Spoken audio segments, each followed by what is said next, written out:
Hello, everyday people. Hello, listeners. How are you guys? Whew. It's been a long, long time. Thank you so much for coming back. Thank you for coming even when I wasn't here. But thank you forever. Thank you. Oh, Lord. I don't know. For some reason, I've been watching a lot of documentaries. I've never really been interested in reality TV shows, but I am interested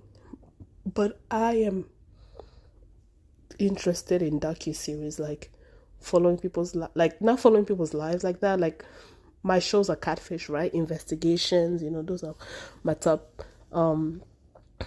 things that I'm interested in and everything. I did a review of Bad Surgeon. I hope you listened to that. It was mind blowing. And now, let's talk about Reesa Teesa. This woman had me glued to my phone for 5 hours, and I'm only on episode 30. Like, episode 30. But because I've been rewatching and rewatching and rewatching because I cannot believe what I'm hearing. And the funny part is how she has been able to beautifully show us the intersectionalities of being a woman of color, a big woman, a woman who just wanted to be her turn, right? Regardless of your race, regardless of your body shape, regardless of where you come from, this woman beautifully portrayed each of us beautifully, like regardless of how smart, strong, capable, and not gullible that you think you are susceptible to fall for something like this. None of us can come out and say, oh yeah, I cannot be a Reesa Teesa. We all saw ourselves in her. And it's funny because I'm not going to go through the whole series because, child, I try to have at least like 30 minutes in my episodes. But I want to kind of like pick the themes or the major topics that she has been able to bring out. And the first one, I think, is insecurity, right? We all face insecurity. We all have insecurity. But I feel like women, in a way, insecurity is sort of ingrained in us one way or another, right? Some women are insecure about their weight. Some women are insecure about their beauty. Some women are insecure about their station in life. They're insecure. Like, first of all, for me, for example, my insecurity is not finding the person who will stand by me through my ambition. Like, that is one thing that, when it comes to dating, is something that kind of like gets me, right? It's like it's fun to go on dates and talk to people and stuff like that, but feeling like, well, because of my ambition, because of my career ambition, my pull to getting a man who can not feel threatened, who cannot feel like he's second citizen to me, is very small, right? So, and then I see the people around me who gets married, and 99% of the women who gets married around me, they settle because that's still, in a way, that's how society have kind of like told us. It's like, if you want to be married, you have to give up yourself. You have to give up your ambition. You have to give up your career. in order to have a higher chance of getting married. And because I am quote unquote self-centered, and I just believe in like the vision that God has given for my life and everything. I do not want to give up anything that I dreamt of. I don't want to give, like, I think I want to have it all, right? But the world tells me you can't have it all, right? You can't have it all. And so one of my biggest insecurity when it comes to dating is finding a man. He will be great. He will lure me in, swindle me for my love and everything. And then we get to marriage and then he's like, nah, I don't want you to work, or I don't want you to do this, or I don't want you to do that. I want you to tame yourself. Like, that's one of like my biggest thing that I worry about, right? So even me being, very confident, I walk, like when I walk, if you ever met me in person, you would think that me and stress has never even met, but I am the most stressful person you will ever meet and everything. But even me, who is a quote unquote alpha female, I have my insecurity. So imagine a girl who doesn't have a lot going for her, right? Imagine somebody who leans on their beauty, right? Imagine somebody who leans on their, I don't know, talent, right? So we all have insecurity. And when you listen to Reesa Teesa, subconsciously you could see her insecurity, right? She's a big woman, and that in this society, by this society I mean Western society, American society, is perceived as being less than. As an African child, listen, men will cuss you out if you're skinny. Oh my God, this is the first time a man said that to me. I went on a date with this guy and he told me I was too skinny for him. And I'm like, I have never been told that, right? Because like, I'm not fat, I'm not also bony, right? I am in the middle, right? But not like, but I lean towards like, not the middle on the fat side, but like the middle on like, lean side, right? And then this man was like, he looked at me and he was like, ugh, you have a pretty face, but you're too skinny for me. And I'm like, oh, you do not want to meet my cousin, because if you think I'm skinny for you, that's a toothpick, right? And yeah, he said, like, in my society, the one that I grew up in, men want to, because in African culture, like, the size of your woman displays the man's wealth, right? So when a woman get married and she's gaining weight, people will be like, oh yeah, her husband's taking care of her, she's well taken care of, she's beautiful, wow. People will be like, wow. Like, even if that man is abusing you, beating the hell out of you, because they see that you have gained weight, even though that weight can be due to stress, they be like, wow, you have a good husband. Your husband is taking care of you. Look at you. You have married well, right? Again, cultural perspective. So for me, looking at her is like, oh, child, please, of course. You go to Africa, you'll get 10 kings. Of course, right?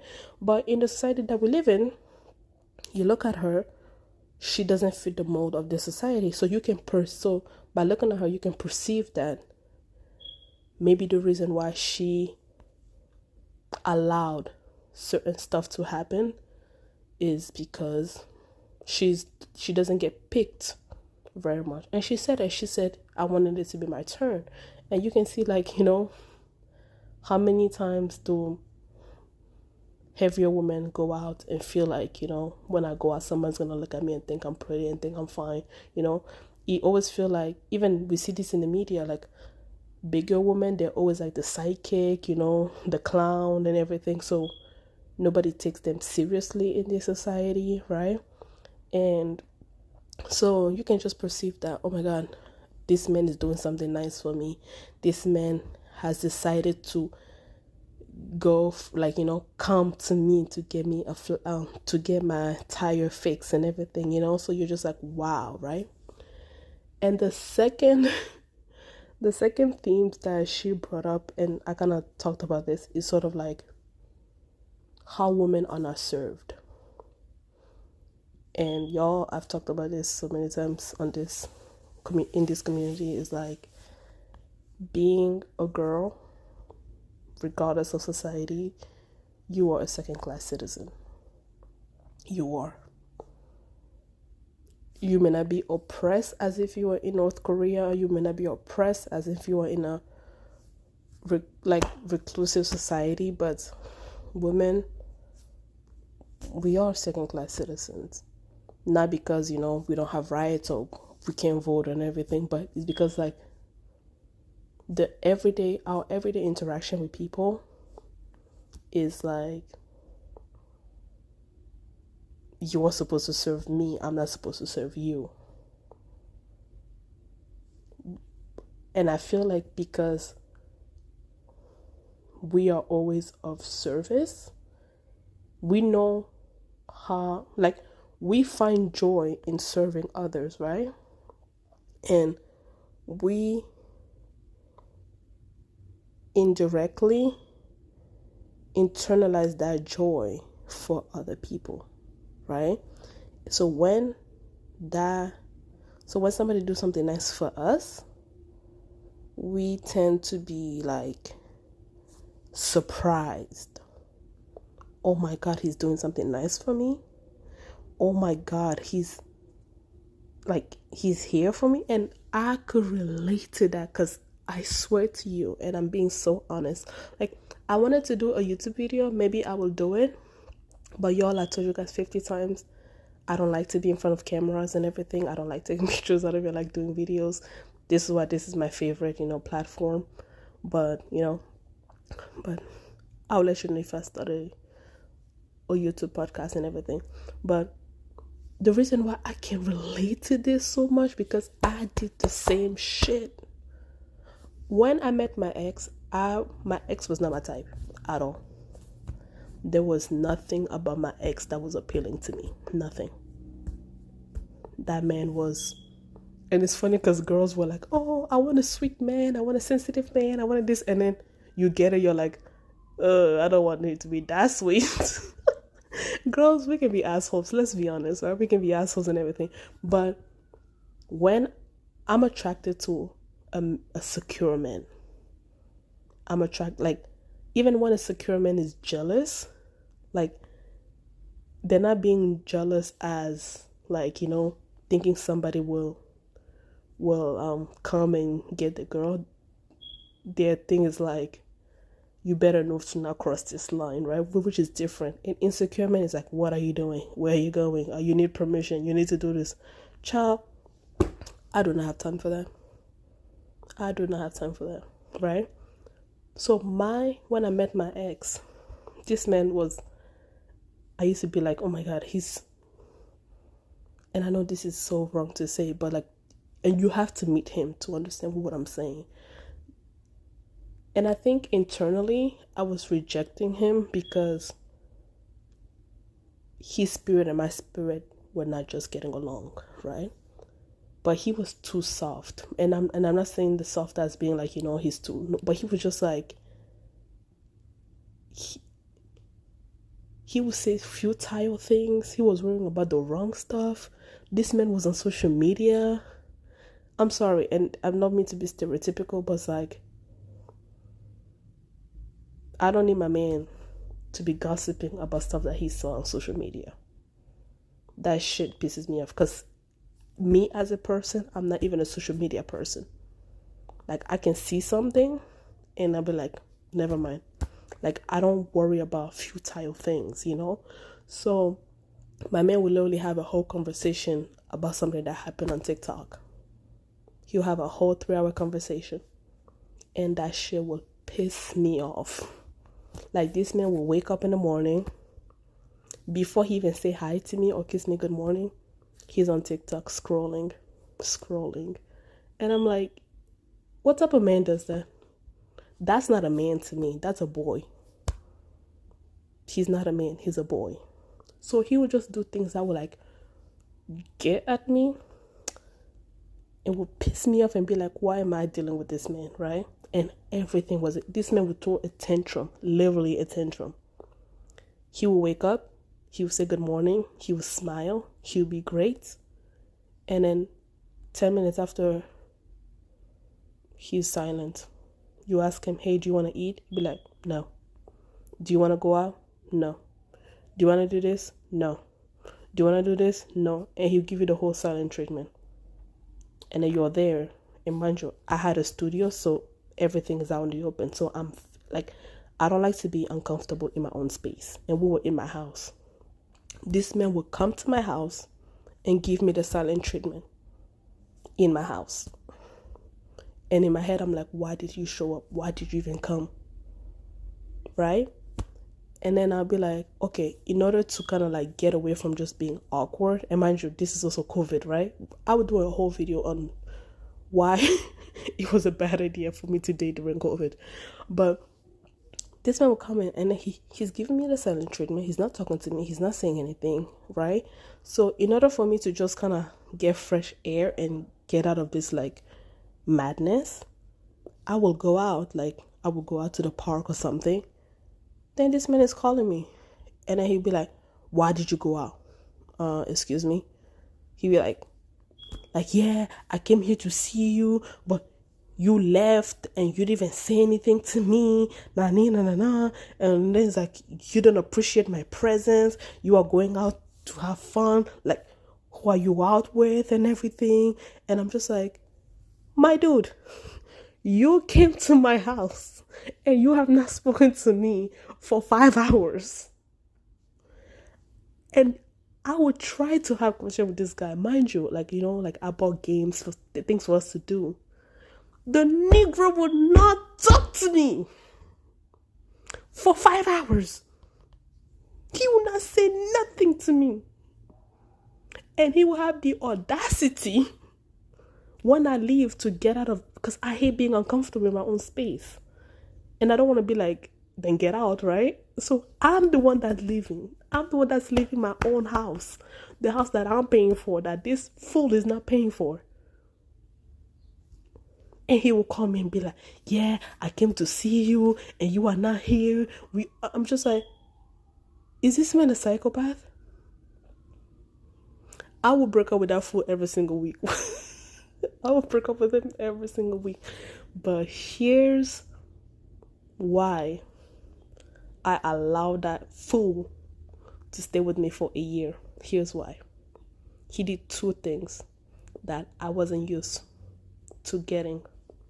The first thing that he did was I'm somebody who have really bad cramps when I have my period. Like really bad cramps. I will literally be on the floor. You would think I'm having like a psychiatric like attack or something, or like a heart attack, because like I can't move, I can't get up, I can't do anything, right? And whenever I'll have my period, especially when I'm home with my family, my mom will be like, well, I had my period and it was tough to get over it, right? It's like, oh, well, will you call out over a period and everything, over your cramps? Nah. And like, until today, she doesn't believe that my cramps are really that bad, right? And then, so it was always something that I had to deal on my own, right? So when I'm having my cramps, I will wait until I'm feeling better. And then, like, I would get up and get my own medicine. Like, no one would come get medicine for me. No one would do stuff for me and all that, right? The first month I had my cramps, when I was with this fool, he got up in the middle of the night, because, again, I'm shaking, I'm moving, right, in my sleep and everything, and I'm moaning because I'm in pain. He got up, and then he's like, he woke me up. He's like, hey, what's wrong? And I'm like, oh, I'm having my cramps, and they hurt really bad. This man got up. He went to the kitchen. He made me tea. He gave it to me. He went to get medicine for me. And then he had me sit on his lap. And when he gave me the tea, I'm like, oh, thank you. You can go back to sleep now. And then this man was like, nah, like, I'm going to go to bed until you go to bed, right? Like, I'm going to go to bed after you go to bed. And that shit hit me. It was the first time somebody saw me in pain and actually did something to help alleviate my pain. That was the first thing. The second thing that kid did that made me stay with his stupid self for 365 days was the fact that when he would do stupid stuff, he will apologize. I'm not used to getting apology. I'm used to people gaslighting me, invalidating what I'm saying, crying and making me look like a bitch who has no emotion towards them or towards their feelings. Someone can do something and then I'll be like, well, that's wrong. And they'll be like, what do you mean that's wrong? It was just a joke. You cannot take a joke. But let me have to do that to them. I'm a bitch. So I've never, I will argue with somebody and I will use my Christianity to be like, you know what?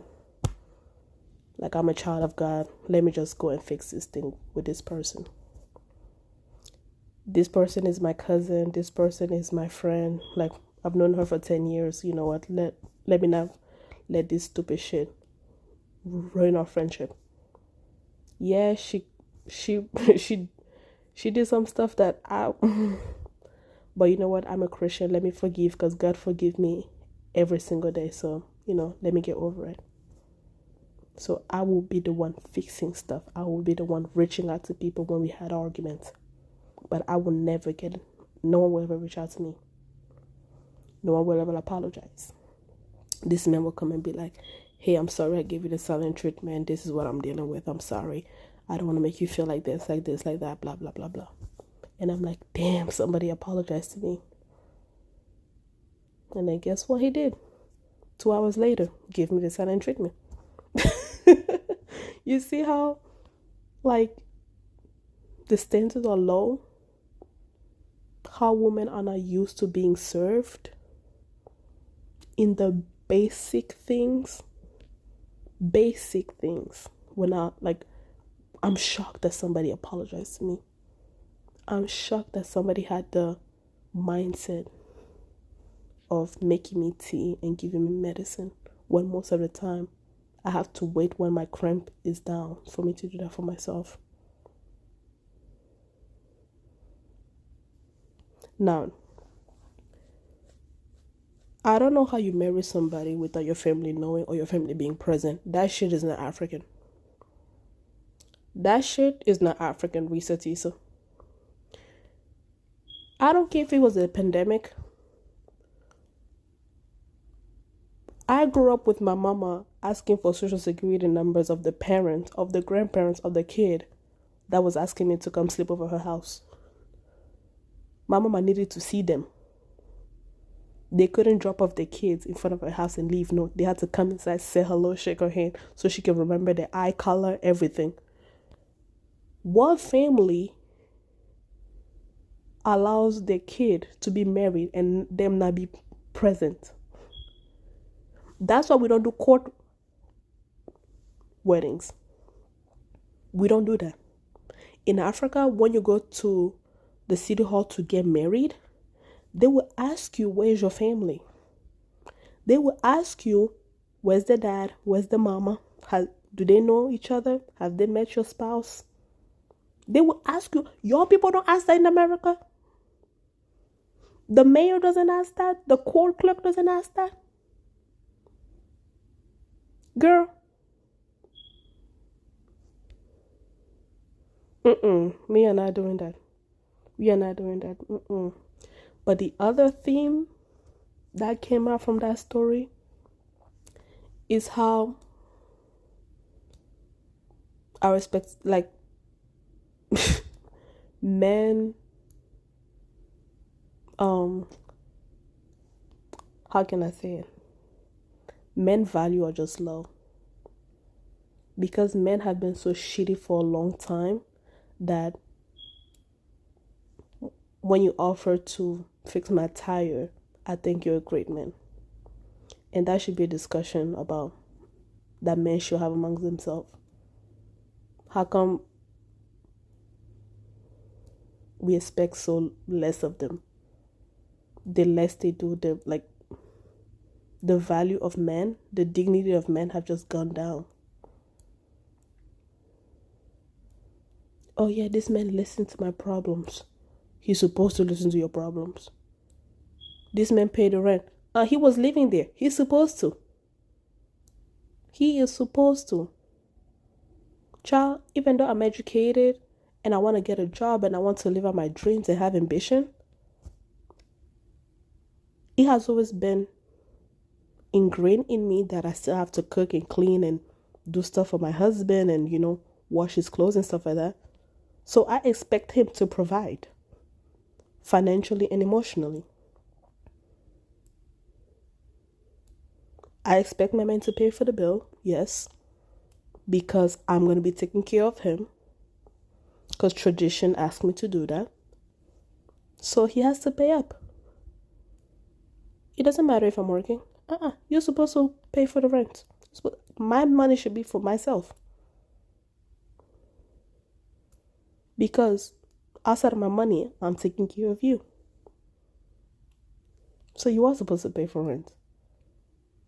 Oh, Lord, Lordy, Lord. Lord, I'll probably do a part 2 and tell you my crazy story about my own dating during COVID experience. And yeah. But that's all I have to say about the Reesa Teesa story and just how global one woman has been able to relate women experiences all around the world.